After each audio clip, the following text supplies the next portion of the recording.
మాధురి గారి versus and Ritu గారు. So గొడవ ఒక ఆర్గ్యుమెంట్ ఒక రేంజ్లో అయింది. సో గేమ్ ఆడేటప్పుడు మనకి యాక్చువల్గా ఆమె మాధురి గారి టీంలో ఉండేది. సో ఆమె సంజన గారి టీంలోకి వెళ్ళిపోయింది.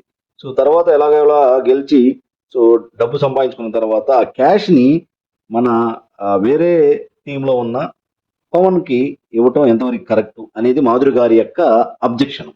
సో ఇదే విషయాన్ని తీసుకురావటం అండ్ రీతు గారు ఎప్పుడు స్టేట్మెంట్ ఇస్తారంట, నేను ఎప్పుడు ఇండిపెండెంట్గా ఆడతాను, ఎవరి మీద డిపెండ్ అవ్వను అనేది రిపీటెడ్గా చెప్తుందంట. ఇది ఎంతవరకు కరెక్ట్? సో ఇలాంటి గేమ్స్ ఆడొచ్చా?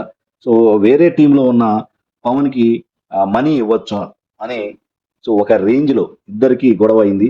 సో దాంతో కొంచెం మాధురి గారు టంగ్ స్లిప్ అయ్యి పేరు మెన్షన్ చేయలేదు కానీ సో ఇలాంటి వాళ్ళని జుట్టు పట్టుకొని నేలకేసి కొట్టాలి, సో ఇలాంటి వర్డ్స్ మాట్లాడగానే రీతు గారు ఒక రేంజ్లో ఊగిపోయారు. సో దీనిలో వీళ్ళిద్దరిలో ఎవరు కరెక్ట్ ఎవరు రాంగ్? సో మన రీతు గారు డిఫెండ్ చేసుకోవడం ఏంటంటే, ఇది దొంగల గేమ్, నా డబ్బులు నా ఇష్టం, నేను ఇచ్చుకుంటానని చెప్పారు. అవతల వైపు పవన్ ఏమో నాకు మొత్తం క్యాష్ ఇవ్వలేదని అతను ఫీల్ అవుతున్నాడు. సో ఈ మాధురి గారు పవన్ గారి మధ్యలో రీతు నలిగిపోయింది. సో ఇది గేమ్. సో ఒకళ్ళు విన్ అవ్వాలని, సో తనే విన్ అవ్వాలి అని అనుకోవడం అనేది సహజం. సో ఇక్కడ ఓవరాల్గా ఎవరిది కరెక్ట్ ఎవరు రాంగ్ అనేది సో ఒక్కొక్కళ్ళు ఒక్కొక్క విధంగా తీసుకుంటున్నారు. సో ఓవరాల్గా మన మాధురి గారు అండ్ రీతు గారి మధ్యలో జరిగిన ఆర్గ్యుమెంట్ కొంచెం కంటెంట్ ఇచ్చిందనేది చెప్పుకోవచ్చు. అంతకుమించి సో వేరే ఏం లేదు అక్కడ.